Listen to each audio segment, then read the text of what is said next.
तुमच्या संमतीशिवाय कुणाचीच टीका तुम्हाला दुखवू शकत नाही. माझ्या एका व्याख्यानानंतर एका शाळा शिक्षिका माझ्याकडे आली. तिने सांगितलं, मला नुकतंच एक भाषण द्यावं लागलं. एक सहकारी शिक्षिकेने निंदा करणारी चिठ्ठी तिच्याकडे पाठवली. त्यात लिहिलं होतं, तू खूप वेगानं बोललीस, काही शब्द खाऊन टाकले, आवाजही नीट ऐकू येत नव्हता. तिची भाषाशैली एकदमच खालची होती आणि बोलणं भरकटलं होतं. ती शिक्षिका खूप दुखावली गेली. निंदा करणाऱ्या सहशिक्षिकेचा ती तिरस्कार करू लागली होती. शाळेत असताना तिच्याशी कोणताही संबंध येऊ नये याची दक्षता घेऊ लागली. समुपदेशनात त्या शिक्षिकेनं कबूल केलं की त्या टीकेत बरी तथ्य होती. तिनं मान्य केले की ते पत्र खरं तर तिच्यासाठी आशीर्वाद रूप होतं. तिला सुधारणा करण्याची गरज होती. नंतर तिनं एका महाविद्यालयात पब्लिक स्पीकिंगचा कोर्स पूर्ण केला. मध्यंतरीच्या काळात तिच्यावर टीका करणाऱ्या शिक्षकाचे तिने आभार मानले. की यातून आपल्याला असं शिकायला मिळते की प्रत्येक गोष्टीला पॉझिटिव्ह वेने घ्या आणि जर तुमच्यामध्ये तुम्हाला इम्प्लिमेंट करायचं असेल तर नक्कीच करा, याने तुमचाच फायदा होतो. सो नेक्स्ट पॉईंट आहे, सदहृदयता अंगी बनवा. शिक्षिकेला मिळालेली चिठ्ठी पूर्णतः खोटी असती तर? Very nice question. खरंच राहू शकतं असं. अशा वेळी तिला हे समजून घ्यावं लागलं असतं की तिच्या भाषणात असं काहीतरी होतं जे चिठ्ठी लिहिणाऱ्या त्या सहशिक्षिकेच्या पूर्वधारणांना धक्का पोचवणारं होतं. समस्या चिठ्ठी लिहिणारे म्हणजे जी लिहित होती तिच्या मनाची होती. हे समजून घेण्यासाठी त्यानंतरचं दुसरं पाऊल त्या व्यक्तीच्या शांतीसाठी प्रार्थना करणं. जेव्हा तुम्हाला माहिती असतं तुम्ही तुमच्या विचाराचे स्वामी आहात, तेव्हा तुम्हाला कोणीही दुखावू शकत नाही. भावना या विचारांच्या अनुषंगाने निर्माण होतात. तुम्हाला विचलित किंवा अस्वस्थ करू शकणारे विचार बाजूला सारण्याचा अधिकार आहे. लग्नाच्या बोहल्यावर एकाकी. काही वर्षापूर्वी चर्चमध्ये विवाह लावून देण्यासाठी गेलो होतो. लग्नाची वेळ टळून गेली पण नवरा मुलगा आलाच नाही. 2 तासानंतर म्हणाली, मी दिव्य मार्गदर्शनासाठी प्रार्थना केली होती. कदाचित हेच माझ्या प्रार्थनेचे उत्तर असेल. कारण ईश्वर कधीच चूक करत नाही. या संकटातही ईश्वरावर फक्त श्रद्धा व्यक्त केली जाते. तिच्या मनात कोणताच कळवटपणा नव्हता. कारण ती म्हणाली, विवाहासाठी मी आतुरलेले होते, तरीही मला वाटतं हे लग्न आमच्यासाठी योग्य नसावं. कारण माझी प्रार्थना फक्त माझ्यासाठीच नव्हे तर आम्हा दोघांसाठी होती. तिच्या ठिकाणी अन्य व्यक्ती असती तर कोसळून पडली असती. ही तरुण मुलगी मात्र बाहेर पडली. अंतर्मनात खोलवर राहणाऱ्या असीम प्रज्ञेशी ताळमेळ साधा. त्याच्या उत्तरावर ठाम विश्वास बाळगा. इतका की तुमच्या लहानपणी तुम्हाला कडेवर उचलून घेतल्यावर तुम्ही तुमच्या आईवडिलांवर ठेवला असेल. मानसिक स्वास्थ्याचा हाच राजमार्ग आहे. सेक्शुअलिटी वाईट आहे, मी दुष्ट आहे. माझे भाषण ऐकण्यासाठी आलेली एक तरुण स्त्री भाषण संपल्यानंतर माझ्याकडे आली. तिचे नाव कॅरोल होते. तिने प्लेन काळा पोशाख व काळे मोजे घातले होते. तिचा चेहरा पिवळा पडला होता. चेहऱ्यावर कोणत्याही मेकअपचे चिन्ह नव्हते. तिचे वागणे अगदी अदबशीर, हळूवार पण सतर्क सावधान होते. जणू काही तिच्या आसपासचे लोक अचानक रागाने भडकून उठतील अशी दबून वागत होती. लवकरच तिने मला सांगितले की तिचे संगोपन कसे झाले होते.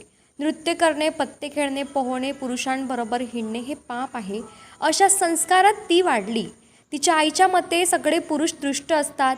जे सेक्शुअलिटी म्हणजे सैतान प्रेरित बाहेर ख्यालीपणाशिवाय दुसरे काही नाही. अशा संस्कारांमुळे जेव्हा कॅरोल तिच्यासोबत काम करणाऱ्या तरुणांबरोबर जेवणासाठी गेली तेव्हा तिला खूप अपराधी वाटलं. देव तिला शिक्षा करील. जो तरुण तिला आवडायचा, जवळचा वाटायचा, त्याच्या लग्नाच्या मागणीला तिनं नकार दिला. ही तरुणी अपराध भावानं ग्रासलेली होती. आईच्या संस्कारासह जगणं तिच्यासाठी अशक्य होतं. पण त्याचबरोबर त्याच्यात काही चुकीचे आहे हा विचार टाळणंही अशक्य होतं. आपल्या सगळ्यांमध्ये प्रवाहित होत असलेले जीवनसत्व खळाळून वाहण्यासाठी झगडत होते. तिने स्वतःला माफ करायला शिकण्याचा प्रयत्न करावा. क्षमा करणं हे एखाद्या गोष्टीसाठी दुसरं गोष्ट सोडून देणं. मी तिला समुपदेशनादरम्यान सांगितलं. दर आठवड्यात मी समुपदेशन केलं. 10 आठवड्यात मी तिला पाणी पिते मी रीड करता कारण की प्रॉब्लेम असा होत आहे जेव्हापासून व्हॉईस व्हिडिओ बनवत आहे तेव्हापासून गळा चांगला ठेवणं, त्याची काळजी घेणं, कोमट पाणी पिणे सगळं सुरू आहे. ठीक आहे. मी तिला बाह्य व अंतर्मनाच्या कार्याविषयी सांगितलं. तिला एका बुरसटलेल्या विचारांच्या आईने संमोहित केलं होतं. आता ती एक तारुण्य मुसमुसलेलं प्रसन्न आयुष्य जगायला लागली आहे.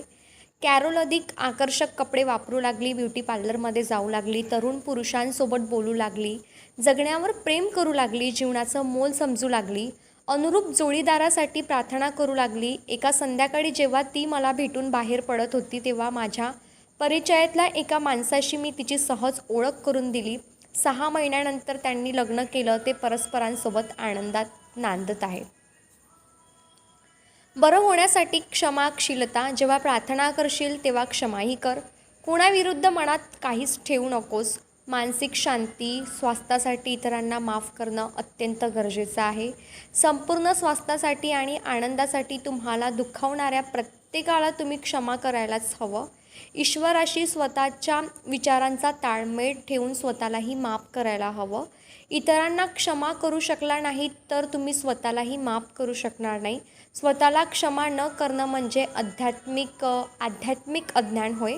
मन हेच आजारांचं कारण आहे असं आधुनिक मनोकायिक वैद्यकीय क्षेत्र मानतं. हे क्षेत्र सांगतं की द्वेष, धिक्कार, पश्चाताप आणि तिरस्कार या विघातक भावनांमुळे सांधेदुखीपासून ते हृदयरोगापर्यंतचे अनेक आजार उद्भवतात. या नकारात्मक भावनांमधून निर्माण होणारा ताण रोगप्रतिकारक क्षमता दुबळी करतो. परिणामी तुम्ही कोणत्याही जंतू संसर्गाला सहज बळी पडू शकता. इतरांबद्दल द्वेष, तिरस्कार किंवा दुखावले गेल्याची भावना अंतर्मनावर व्रण तयार करते आणि हे व्रण मिटवण्याचा एकमेव मार्ग म्हणजे इतरांना आणि स्वतःला क्षमा करणं. क्षमाशीलता म्हणजे क्षमाशीलता म्हणजे प्रेमपूर्ण वागणं. ठीक आहे. राईट. क्षमाशीलता एक कला असून तिचा मुख्य घटक आहे क्षमा करण्याची तयारी. इतरांना क्षमा करण्याची इच्छा असल्यास तुमच्या मार्गातले निम्मे अडथळे दूर होतील. इतरांना क्षमा करणं म्हणजे त्यांच्याशी संबंध वाढवणं नव्हे. तुम्ही अशी कुणावरही जबरदस्ती करू शकत नाही.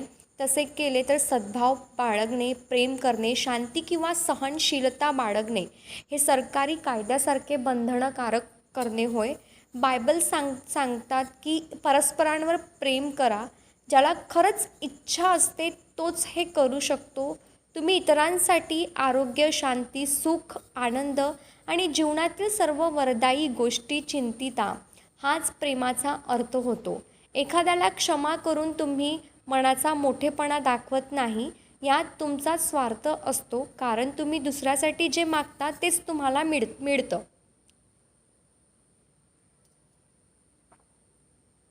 कारण तुम्ही त्या गोष्टीचा विचार करत असल्यानं ती अनुभवता. जसा तुम्ही विचार करता तसेच तुम्ही बनता.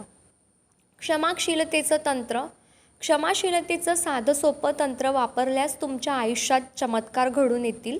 तुमचं मन व शरीर शांत व रिलॅक्स करा. ईश्वराचा, त्याच्या तुमच्याबद्दलच्या करुणेचा विचार करा आणि म्हणा मन मोकळेपणानं म्हणजे कोणालाही तुमच्या जे पण काही तुम्हाला माफी मागायची असेल तर त्यांना क्षमा करतो. मी त्याला माझ्या मनातून मुक्त करत आहे. त्याच्याशी मी निगडीत असणाऱ्या प्रत्येक गोष्टीला माफ करता येतं. आम्ही दोघंही मुक्त आहोत.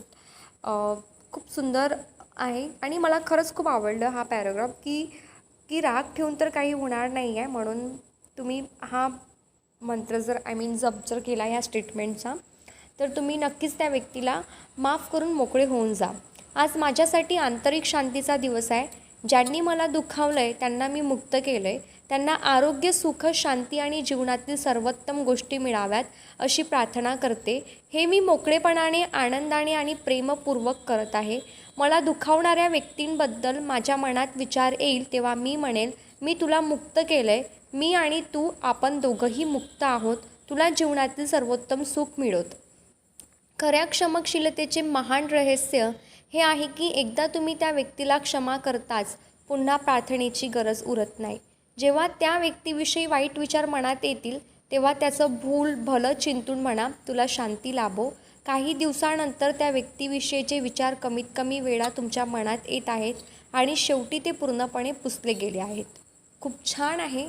जर तुम्ही त्या एखाद्या व्यक्तीला जर तुम्हाला माफ करायचं असेल तर मी तुम्हाला जे रिपीट सांगते आहे म्हणजे जे तुम्हाला वाचून दाखवलेलं आहे ते तुम्ही खरंच म्हणा आणि तुम्हाला याचा खूप फायदा होईल आणि छान आहे इथे जे दिलेलं आहे ते. ओके.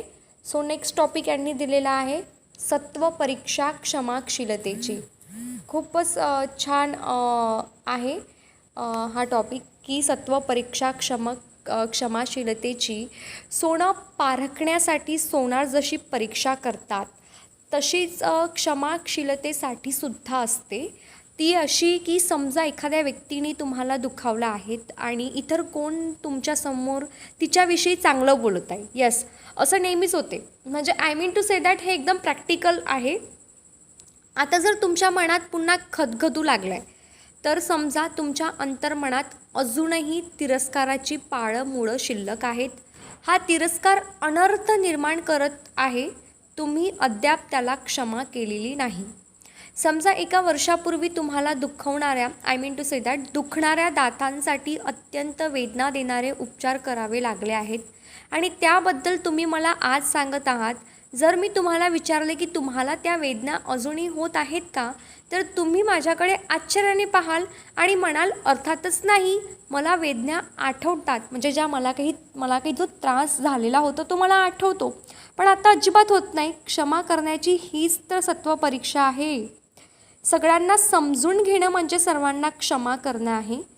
तुम्हाला अंतर्मनाचा रचनात्मक नियम समजता तुम्ही इतरांना दोष देणं थांबवता. आपलं भाग्य घडण्यासाठी आपले विचारच जबाबदार आहेत हे समजतं. मग इतर लोक माझा आनंद हिरावून घेत आहे. माझी संधी इतरांनी हिरावून घेतली. मला सुखानं जगण्यासाठी झगडाच करावा लागेल असे विचार तुम्ही तुमच्या मनातून हद्दपार करता. बायबल म्हणतं तुम्ही हृदयापासून जसा विचार करता तसंच तुम्ही बनता. आता मी काही पॉईंट सांगते तुम्हाला, ते तुम्हाला लक्षात ठेवायचे आहे. जे क्षमाशीलतेसोबत तुम्हाला याचा आढावा दिला आहे, जसं की आपण जे पूर्णपणे रीड करतो त्याचा एक समरी पॉईंट त्यांनी काढलेले आहे. तर तुम्ही हे तर पॉईंट तुम्हाला लक्षात ठेवायलाच पाहिजे की ईश्वर कोणाचाही बदला घेत नाही. जीवन कोणाशीही दुजाभावानं वागत नाही.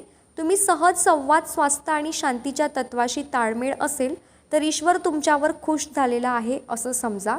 ईश्वर कधीही रोग, आजार, अपघात किंवा कष्ट देत नाही. पेराल तेच उगवेल हाच नियम लक्षात ठेवा. तुमची ईश्वराबद्दलची संकल्पना तुमच्या जीवनात अत्यंत महत्त्वाची भूमिका पार पाडत असते. तुम्ही प्रेमस्वरूप ईश्वराला मानत असाल तर तुमचं अंतर्मन असंख्य आशीर्वादांनी भरून जाईल. ईश्वराच्या प्रेमावर विश्वास ठेवा. ईश्वर कोणाबद्दलही आकस बाळगत नाही. ईश्वर कधीच तुमचा धिक्कार करत नाही.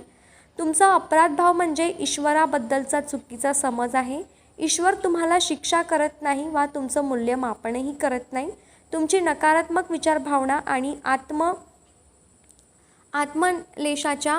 आत्मलेशाच्या अदृश्य परिणामातून तुम्हीच स्वतःला शिक्षा करत असता. निसर्गाच्या शक्ती वाईट नाहीत. तुम्ही त्याचा वापर कसा करता यावर त्याचा परिणाम अवलंबून असतो. विजेचा जो ऊर्जेचा उपयोग करून तुम्ही एखाद्याला हानी पोचवू शकता किंवा घराचा अंधार दूर करू शकता. पाण्यामध्ये बुडवून तुम्ही एखाद्याचा जीव घेऊ शकता किंवा एखाद्याची तहानही भागवू शकता. आपल्या मनातील विचार व त्याच्या वापरावर त्या शक्तीचा चांगलं किंवा वाईट परिणाम अवलंबून असतो. ईश्वराबद्दलच्या आणि ब्रह्मांड बाबतच्या चुकीच्या आकलनांमुळे तुम्ही स्वतःला शिक्षा करून घेत असता. आपले विचार सर्जनशील असतात. आपणच आपले दुःख, संकट निर्माण करत असतो. इतरांनी तुमच्यातील दोष दाखवले तर त्यांना धन्यवाद म्हणा. त्याच्या मतांचा आदर करा. त्याच्या मदतीने तुमचे दोष दूर करू शकता. तुम्हीच जेव्हा अंतर्मनाचे व बाह्यमनाचे मालक असता तेव्हा तुम्हाला कोणीही यातना देऊ शकत नाही. अशा वेळी तुम्ही निर्मळ मनाने इतरांसाठी सद्भावपूर्वक प्रार्थना करू शकता. एखाद्या बाबतीत जेव्हा तुम्ही मार्गदर्शनासाठी प्रार्थना करता तेव्हा जे घडेल ते तुमच्या भल्यासाठीच आहे यावर विश्वास ठेवा. मग स्वतःची कीव करण्याची आत्मनलेश करण्याची काहीच गरज नाही. तुमचा विचारच एखाद्या गोष्टीला चांगले किंवा वाईट ठरवतात. स्वादिष्ट भोजनाची आणि सेक्शुअलिटी सुखाची, श्रीमंत होण्याच्या इच्छेची किंवा स्वतःच्या गुणांच्या खऱ्या अभिव्यक्तीची इच्छा बाळगणे काहीच गैर नाही. तुमच्या इच्छा किंवा आकांक्षांचा वापरही तुम्ही कसा करता यावर चांगल्या किंवा वाईट ठरत असते. आपल्यातील निगेटिव्ह भावना हेच आजाराचे मूळ कारण आहे. प्रेमपूर्वक स्वतःला व इतरांना माफ करा. ज्यांनी तुम्हाला दुखवले आहे अशा सर्वांसाठी तुम्ही सुखाची प्रार्थना करा. जोपर्यंत त्यांचा विसर पडत नाही तोपर्यंत असं करत राहा. क्षमा करणं म्हणजे काहीतरी देऊ करणं. इतरांना प्रेम, आनंद, शहाणपण आणि मनापासून शुभेच्छा तोपर्यंत द्या जोपर्यंत तुमच्या मनात कुणाविषयी तिरस्काराची भावना राहणार नाही. हीच क्षमाशीलतेची सत्वपरीक्षा असते. तुम्हाला ज्यांनी दुखावले आहे किंवा ज्यांनी तुमची बदनामी केली आहे अशा व्यक्तींबद्दल जर तुमच्या मनात निगेटिव्ह भावना असतील तर तुम्ही त्यांना अजूनही क्षमा केला नाही, म्हणजे की तुमच्या अंतर्मनात त्यांच्याबद्दल अजूनही तिरस्कार शिल्लक आहे, तर तो प्रेमाने दूर करा. त्या व्यक्तीला आयुष्यात सर्व सुख लाभो अशी प्रार्थना करा. 77 वेळा क्षमा करा आणि या प्रचलित म्हणीचा हाच अर्थ आहे. तर हा व्हॉईस व्हिडिओ इथे संपलेला आहे. तर हा जो टॉपिक होता क्षमाशीलतेचा खूप सुंदर आवडला मला पण आज ज्या लोकांबद्दल तिरस्कार आहे तर मीही त्यांना पूर्णपणे क्षमा करून मोकळं करेल आणि जे पण काही सांगितलं आहे मी ते प्रॅक्टिकली आपल्या लाईफमध्ये करत आहे आणि मला याचा रिझल्ट खूपच छान मिळत आहे. मी तुम्हाला कधीतरी माझे एक्सपिरियन्स शेअर करेल आणि नक्कीच करेल आणि तुमच्यासमोर एक एक्झाम्पल सांगेल. एक ब्लॉगही मी आता लवकरच घेऊन येणार आहे. तर तुम्ही पण तुमच्या लाईफमध्ये मी जे काही तुमच्यासमोर व्हॉईस व्हिडिओ घेऊन येते तुम्ही हे तुमच्या लाईफमध्ये नुसते ऐकाच नाही तर तुम्ही प्रॅक्टिकल करून पहा. याचा फायदा तुम्हाला नक्कीच जाणवेल. सो तुम्हाला हा व्हॉईस व्हिडिओ कसा वाटला तर प्लीज तुम्ही कमेंटमध्ये कळवा. व्हिडिओला लाईक करा आणि शेअर करा फ्रेंड्स आणि फॅमिली ग्रुपमध्ये, व्हॉट्सअपला, जिकडे तुम्ही शेअर करू शकता तिकडे. आणि सगळ्यात महत्त्वाचं म्हणजे जर नवीन असाल तुम्ही तर प्लीज माझ्या चॅनलला सबस्क्राईब करा आणि मला सपोर्ट करा. खूप खूप धन्यवाद.